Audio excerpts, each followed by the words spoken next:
Good morning my dear students. BSc third year के paper 1 का unit 3 लेकर मैं आपके सामने प्रस्तुत हुआ हूँ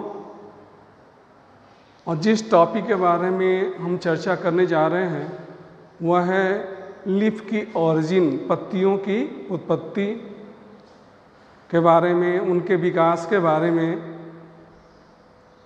उनके अरेंजमेंट के बारे में, व्यवस्था के बारे में, किस तरीके से पत्तियां जो हैं तनों पर व्यवस्थित होती हैं। तो पत्तियों का जो विकास जो होता है वह किससे होता है? मूल से होता है, परोह से होता है। और प्ररोह से पत्तियां क्या होती हैं? सटी हुई रहती हैं, व्यवस्थित रहती हैं। और पत्तियों का पौधों में बहुत ही मुख्य कार्य होता है। सबसे पहला कार्य होता है पत्तियों का प्रकाश संश्लेषण की क्रिया में भाग लेना। तो प्रकाश संश्लेषण की सहायता से पत्तियां भोजन का निर्माण करती हैं, भोजन संग्रहित करती हैं और वह भोजन पादपों के विभिन्न भागों में स्थानांतरित होता है, जिससे पौधे की विभिन्न कोशिकाओं को ऊर्जा की प्राप्त होती है और इस ऊर्जा का उपयोग विभिन्न प्रकार के उपापचयी क्रियाओं को संपन्न करने के लिए किया जाता है। दूसरा मुख्य कार्य होता है पत्तियों का वाष्पोत्सर्जन। तो पत्तियां जो है वाष्पोत्सर्जन की क्रिया में जल का जलवाष्प के रूप में ह्रास करती हैं और यह पत्तियों में उपस्थित सूक्ष्म रंध्रों, जिसे स्टोमाटा कहा जाता है, की सहायता से संभव होता है। पत्तियां बिंदु स्राव में भाग लेती हैं, गटेशन जिसे कहा जाता है। तो पत्तियों के जो किनारे होते हैं, जो मार्जिनल पार्ट होते हैं, उनके किनारे वाले भाग से जल की बूंदों के रूप में ह्रास होना। अब देखिए, वाष्पोत्सर्जन की क्रिया में जल का ह्रास जलवाष्प के रूप में हो रहा है और जहाँ पत्तियों में उपस्थित सूक्ष्म रंध्र भाग लेते हैं। दूसरा मैंने बताया बिंदु स्राव या गटेशन, इसमें पत्तियां जो है अपने किनारे वाले भाग से, मार्जिनल पार्ट से जल की बूंदों के रूप में ह्रास करती हैं। तो पत्तियां जो हैं अप्रत्यक्ष रूप से जल के अवशोषण में भी क्या करती है? सहायता करती है। तो मुख्य कार्य जो हो गए पत्तियों के, वह है प्रकाश संश्लेषण की क्रिया द्वारा भोजन का निर्माण करना। दूसरा वाष्पोत्सर्जन की क्रिया में भाग लेना। तीसरा बिंदु स्राव की क्रिया में भाग लेना। और चौथा जो है अप्रत्यक्ष रूप से जल के अवशोषण में सहायता करना। अब हम पत्तियों के विकास के बारे में चर्चा करें, उनकी उत्पत्ति के बारे में चर्चा करें, तो मैंने बताया जब बीज का अंकुरण होता है, जर्मिनेशन होता है, तो 2 प्रकार के बीजोत्तक उत्तक निर्मित होते हैं, जिन्हें मूल बीजोत्तक तथा प्ररोह बीजोत्तक कहा जाता है। रूट मेरिस्टेम तथा शूट मेरिस्टेम। तो बीजोत्तक उत्तक जो है 2 प्रकार का होता है। मूल बीजोत्तक रूट मेरिस्टेम, प्ररोह बीजोत्तक जिसे हम शूट मेरिस्टेम कहते हैं। अब पत्तियों का विकास जो होता है वह किससे होता है? प्ररोह बीजोत्तक होता है, शूट मेरिस्टेम से होता है। तो अगर हम आंतरिक संरचना का अध्ययन करते हैं प्ररोह बीजोत्तक की, तो इसमें जो आपका आदिम पत्तियां, जिसे लीफ प्राइमोर्डियम कोशिकाओं का ये समूह है, और इसे जब आरंभिक अवस्था में पत्तियां जो है आदिम पत्ती कहलाती है, लीफ प्राइमोर्डियम कहलाती है। और इस लीफ प्राइमोर्डिया या आदिम पत्ती से क्या होता है? पत्ती का क्या होता है? विकास होता है।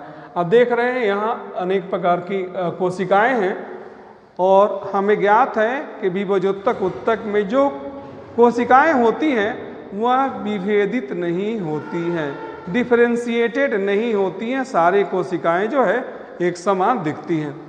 तो इसकी आंतरिक संरचना का अध्ययन करते हैं आदिम पत्तियों की।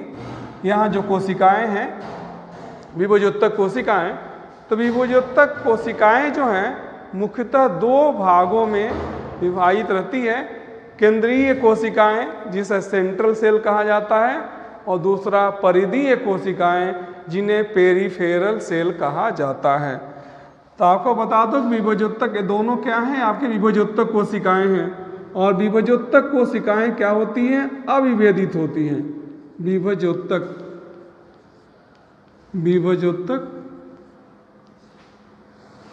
कोशिकाएं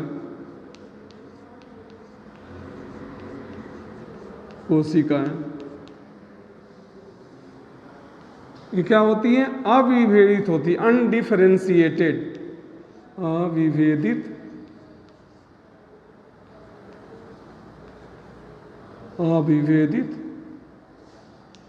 अनडिफरेंशिएटेड,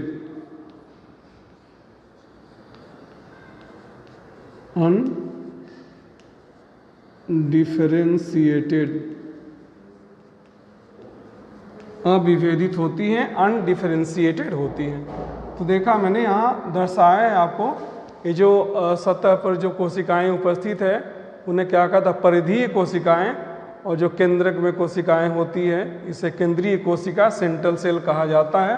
और इन परिधीय कोशिकाओं से क्या होता है, आपका किसका विकास होता है, लीफ का क्या होता है, आपका विकास होता है। तो पत्तियों का जो विकास होगा वह पेरिफेरल सेल जो होते हैं परिधीय कोशिकाओं से होता है, जो एक प्रकार की क्या होती है, विभोजोत्तक कोशिकाएं होती है। से परिधीय कोशिकाएं और आपका केंद्रीय कोशिकाएं दोनों किस प्रकार की कोशिकाएं हैं, दोनों आपकी विभोजोत्तक कोशिकाएं हैं जो अविभेदित होती हैं। और विकास के क्रम में इन कोशिकाओं के द्वारा क्या होता है, पत्तियों का विकास होता है। अब आइए हम बात करते हैं कि पत्तियां जो है तने पर किस प्रकार से व्यवस्थित होती हैं। तो पत्तियों का मूल पर का प्ररोह पर जो व्यवस्था होती है या जो सजावट होती है उन्हें हम क्या कहते हैं, पर्ण विन्यास कहते हैं, फाइलोटैक्सी। तो क्या होता है फाइलोटैक्सी, पत्तियां जिस प्रकार से तने पर व्यवस्थित होती है उससे क्या कहते हैं, पर्ण विन्यास कहते हैं, फाइलोटैक्सी कहते हैं। अब यह पर्ण विन्यास जो है यह विभिन्न प्रकार का होता है, जैसे आपका अपोजिट फाइलोटैक्सी, विपरीत पर्ण विन्यास जिसे कहते हैं। अब विपरीत पर्ण विन्यास में क्या होता है, पत्तियां जो हैं तने के दोनों ओर क्या होती हैं, विपरीत क्रम में क्या होती है, व्यवस्थित होती है। देखिए एक पत्ती इधर है, एक यहाँ है, इधर और इस साइड।